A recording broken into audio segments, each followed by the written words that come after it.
চান্সি সুস্থ এই বাচ্চা আরো অসুস্থ হয়ে যাচ্ছে।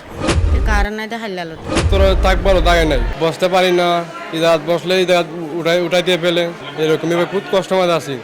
এখানে আমরা আছি গত 28 তারিখ আসছি, ভর্তি দিচ্ছে। এই এরপর হচ্ছে কালকের থেকে এখানে কারেন্ট নাই, একটা ফ্যানও চলে না। এই আমাদের বাচ্চাদের যে গ্যাস দিব, গ্যাস দেওয়ারও কোনো ব্যবস্থা নেই। কারেন্ট না থাকলে গ্যাস দিব কি করে আমরা? গ্যাস দিচ্ছে প্রতিটা শিশু ওয়ার্ডে, প্রতিটা বাচ্চারে গ্যাস দেওয়া উচিত। 3 বার করে গ্যাস দিতে হয়, কিন্তু কেউ গ্যাস দিতে পারতেছে না। হয়রানি শিকার। কালকের থেকে টয়লেটে ওয়াশরুমে কোনো পানি নেই, তাহলে কেমনে কি?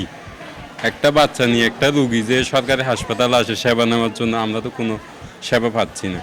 চান্সি সুস্থ এই বাচ্চা আরো অসুস্থ হয়ে যাচ্ছে। না কেউ কিছু বলতে এখানে এই যে দেখেন কি অবস্থা, ওই যে গেটটা আটকায় রাখে, ভিতরে আরো খারাপ, বাইরের থেকে ভিতরে আরো অবস্থা খারাপ, মানে বমি আসে এরকম অবস্থা হয়ে গেছে। এখানে আইসি আজকে 2 দিন হয়, বুঝছেন। আমার বাড়ি হইলো সিলেট, আমি এখানে আমার শ্বশুর বাড়ি হইলো কক্সবাজার। এখানে আইসি, আর পরে 2 দিন ধরে কারেন্ট নাই, ভিতরে থাকবারও দাগে নাই। একটা মানুষকে ঢুকতেই দেয় না, কিংবা একটা খাবার আনলে খাবার দিব, এরকম সুবিধাও নাই। এই মহিলা একটা আছে এখানে দাঁড় করে দিয়ে গেটের মাঝে, যেরকম মনে হচ্ছে কথা বলে। তারপরে কারেন্ট নাই, বসতে পারি না, ইদাত বসলে ইদাত উঠাই দিয়ে ফেলে, ইদাত নিয়ে ফেলে, এরকম এবার খুব কষ্ট মাঝে আছি। এখানে বাচ্চা একটা নিয়ে হাঁটাহাঁটি করতেছি, বইবার সমর্থ নাই এখানে।